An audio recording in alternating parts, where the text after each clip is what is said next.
Good morning. It's another day, and it seems like we're having a nice weather today. So let's check the temperature here. Yep, it's already 15 degrees, so it jumped up. At ito is naglinis kasi yung anak ko kagabi, tinulungan ko siya. Nag-ano siya, downsizing ng stock niya sa room. Naglinis pa siya hanggang ngayon. So ito, may iba nga itinapon na namin. Ito, i-drop off namin ito sa main second-hand store. Ito, deciding if we're putting it, like, kick it to the curb as a free stop. Saka ito pa, free stops. Alagay namin sa front curb namin doon. Yan.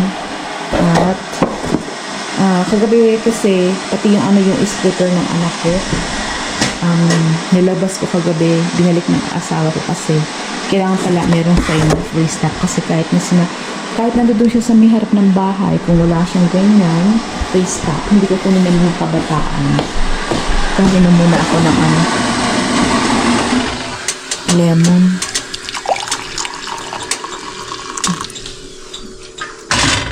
Hindi kukunin ng kabataan dahil wala siyang sign na free stop. So, kung kick it to the curb kayo dito sa Canada, kailangan may ganito. Free sign. Free stop signs.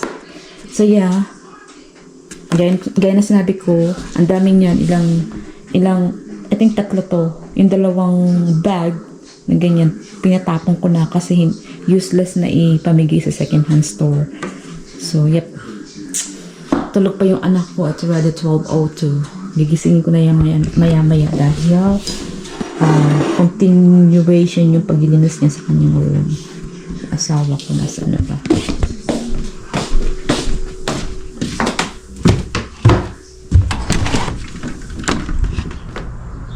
Ang ganda ng araw.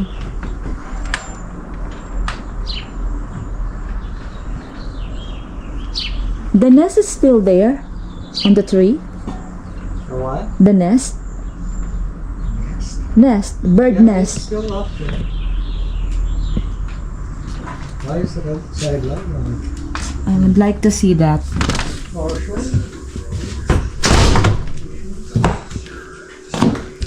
Naghahanda yung asawa ko ng stick para dito.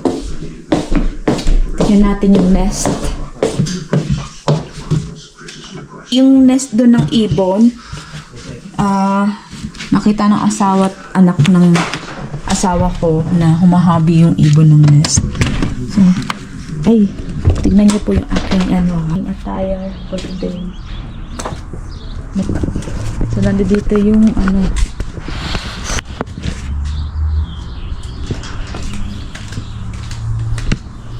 ito, lalagay na namin ito dito kasi mag-barbecue kami, magpaplano kami mag-barbecue na.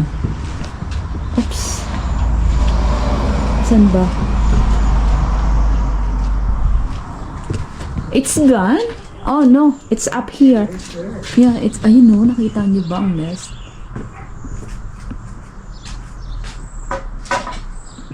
Do you think the bird's eggs are gone? They are gone. They are gone? Nothing left. Poor Because mama bird. the sparrows Yeah, ayun, nakita niyo ba? took over the eggs and ate them, I think. Ayun, sayang mo lang. Hindi napakinabangan yung itlog. Here, just pass it to me first. Okay.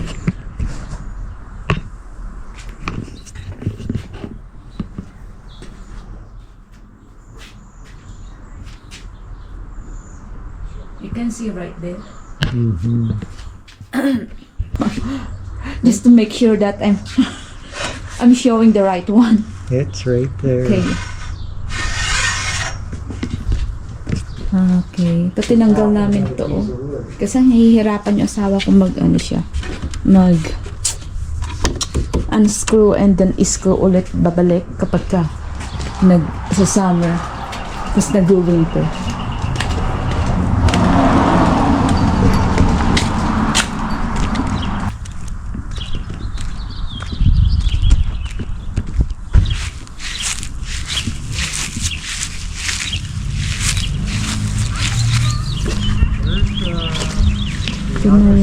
full stop oh. Sino? Ang haba naman ito. Yung asawa ko na ito. Ginawang parang libing. Kala ko puputulan. Oh, look at this. That was kind of a pain. Lots of dandelion again, babe. Oh.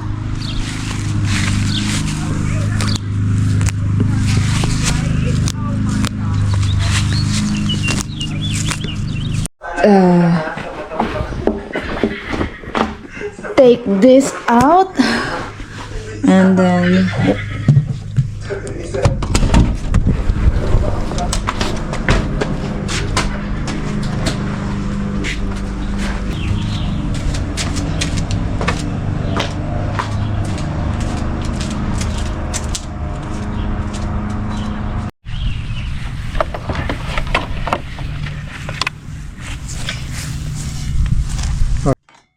Jumped on it and breaks it. To say the least. I was going to put on here that it is a soaker hose. Put that up here. Like that. Or actually on this. Right?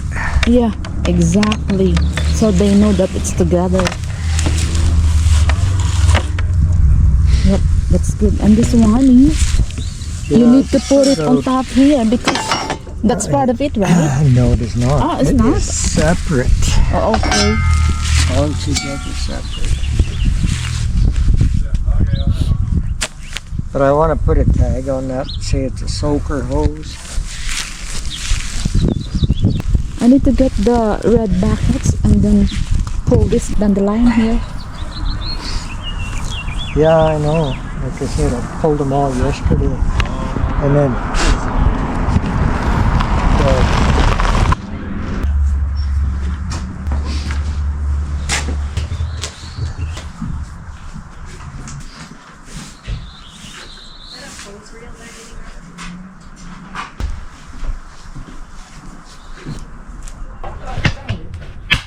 Yung dandelion.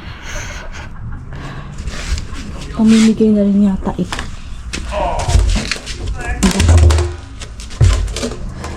Ang laki ko. Kasi may Pilipinas. Itong drum na ito kapag binenta mo is 300. Is taking the scooter from the neighborhood here. Oh, the wife.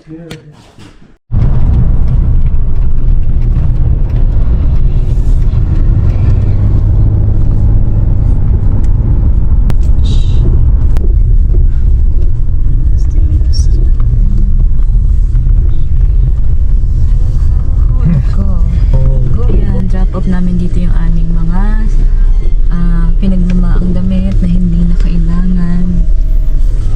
So, kung makikita nyo yan, dami.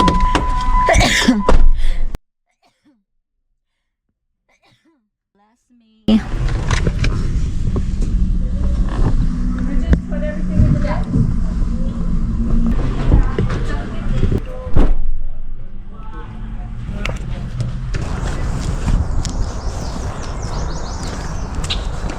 We're looking for something to capture on video,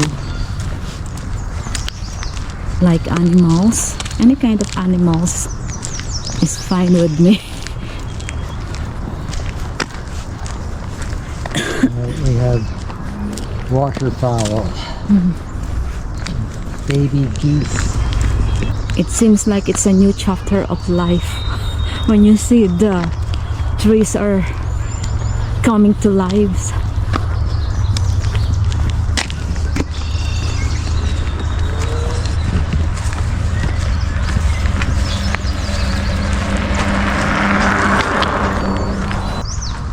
Did you know? Can you see that right over there? One yellow here and one pink here. Yeah, that looks like floaters. That's a floaters. Yeah, you missed all the black red-winged blackbirds. There's 5 of them. There's still 2 over there. Yeah, it's the boys that have the attract. There's no baby. Where's the babies?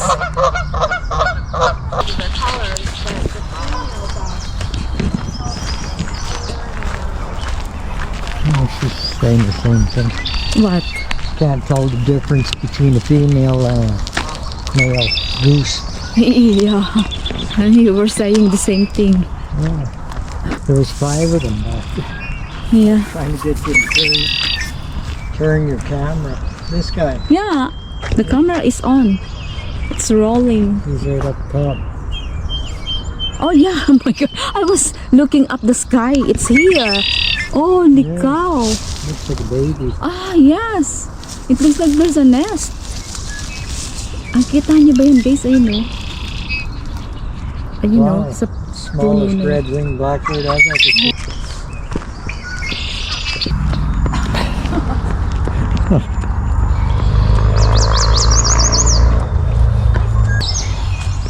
That goes back to the road. We can go there. I need to jogging.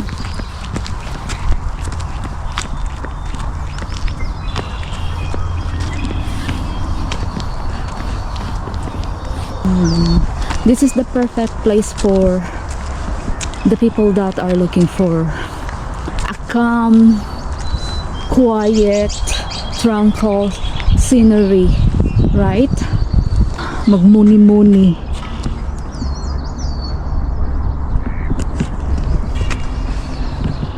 Tumbling kaya ako dito.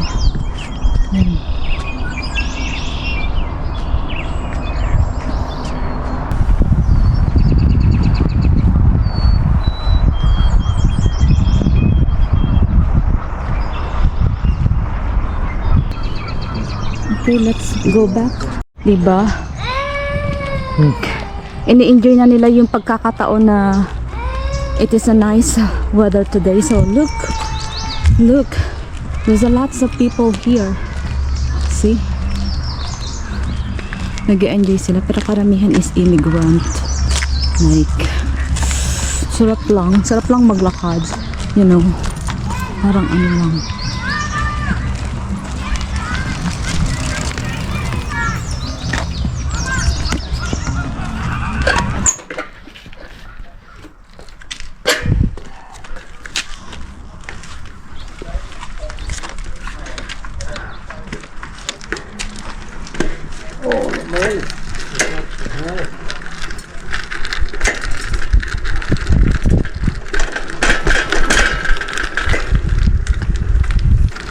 Go ahead, babe.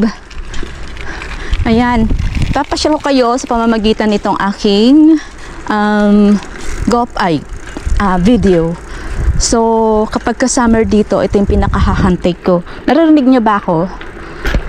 Hindi ko alam kung nauna yung asawa ko. Woo! During summer, ganito yung ginagawa namin. Ini-enjoy namin. Hindi na ako nagsapatos. Nag-chinelas na lang ako kasi nag-exercise na kami kaninang alas 2. Pumunta kami ng park. And then pag uwi namin, sabi ko sa kanya, i-ano niya na yung bike namin dahil gusto kong mag-bike. Ang daming nagbabike. Gusto ko lang umikot para umikot na ako dito, kaya lang sabi ko sige, ako lang mag-isa. Umikot ako kanina dito kasi inaayos pa niya yung bike niya. Inuna niya kasi yung bike ko, nilinis niya.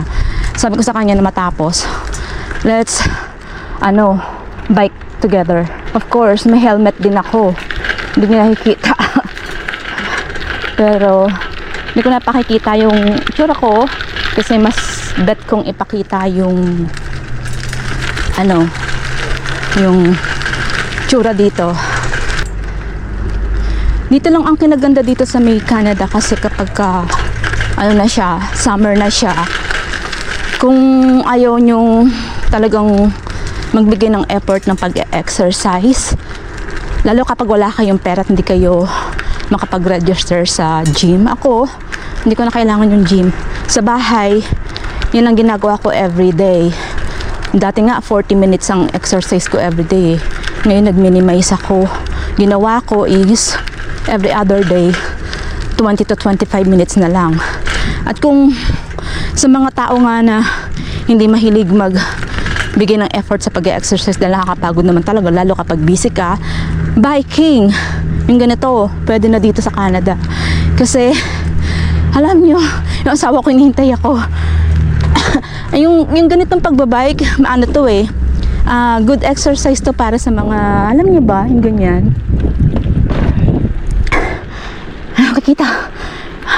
Nakikita ko madahanap na parang hihingal ako, grabe.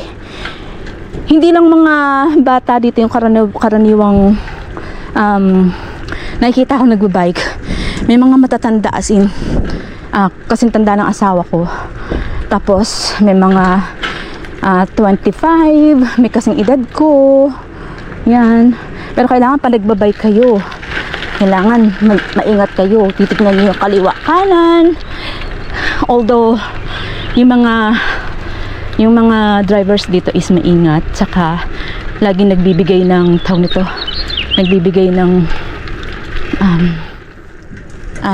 way sa mga motorista o kaya sa mga bisiklisista. Yan, maano. Kaya lang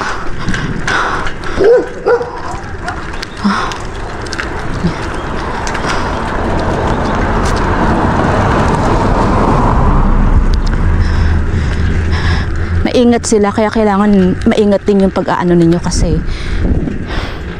hindi basta-basta ang pagbabike. Kapag hindi ka sumunod sa safetyness, pwede ka rin madisgrasya. Yung anak ko, tinuturuan kong magbike, naalala ko, kasi binilan din siya ng bike ng asawa ko. Itong bike ko, nakita niyo naman, diba? Malaki. So, yung anak ko, binilan namin ng bike, tapos, kami, tinuturuan namin siya. So, aking nagtuturo, pati nga yung anak niya, si Danny, tinuruan siya. Doon lang sa may harap ng bahay namin. Pero Diyos ko, napagod ako sa kakaturo sa kanya kasi grabe, ang hirap turuan.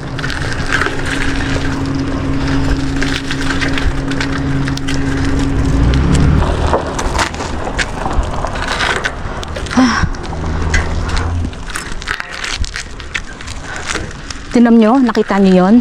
Nagdahan-dahan yung sasakyan na yan kasi nakita niyang may nasa unahang nagbibisikleta. Ganon sila ka-disiplinado dito mag-drive.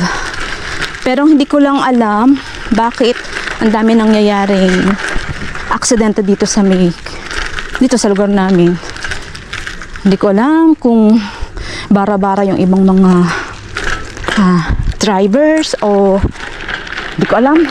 Pero in general naman, nakakatawa dito kasi nga, sabi ko nga, masyado silang disiplinado. Hindi pareha sa atin na holy cow.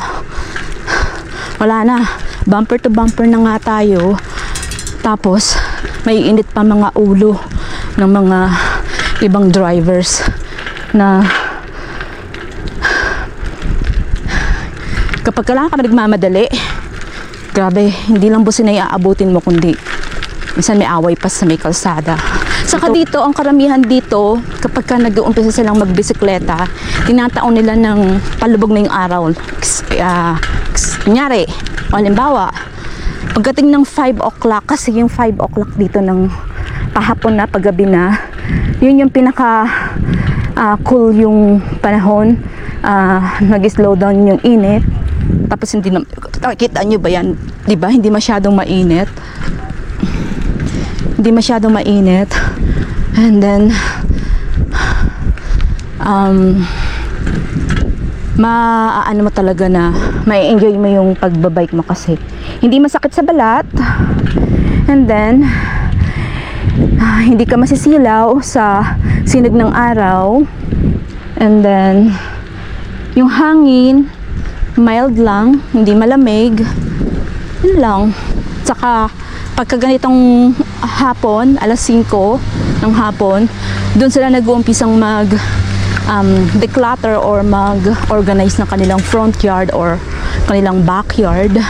Wala ka makikita dito mga taong nag-uumpisa ng backyard is maaga pa lang or alauna or alas 2. Sa atin kasi, uumpisahan mo ng umaga, di ba? Lalo sa mga probinsya natin sa Pilipinas.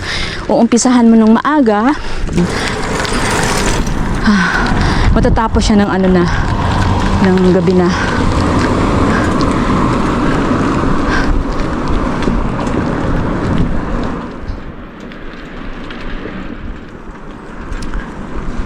Honestly po, hindi pa ako ganun kapamilyar sa mga street and avenue dito. So, kumbaga, mawawala pa ako kapag walang GPS o wala akong map na, wala akong cellphone na dala at guide sa cellphone.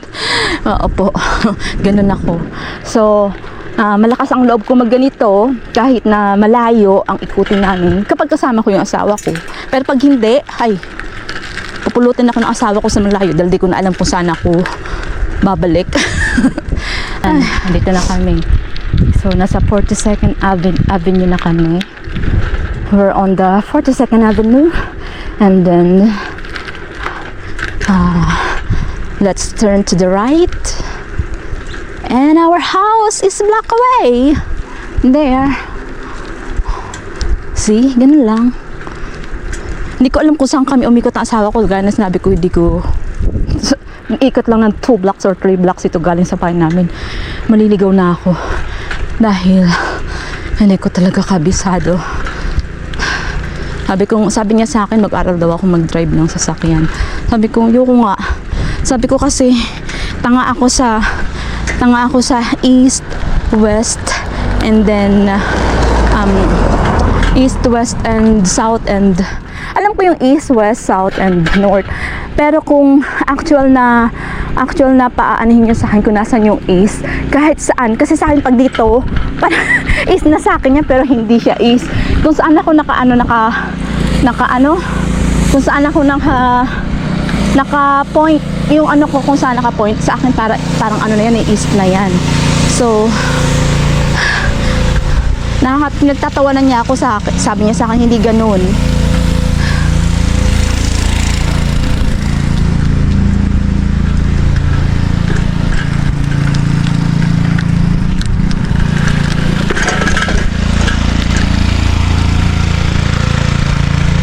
Okay, tapos na. Okay. So magluluto na ako.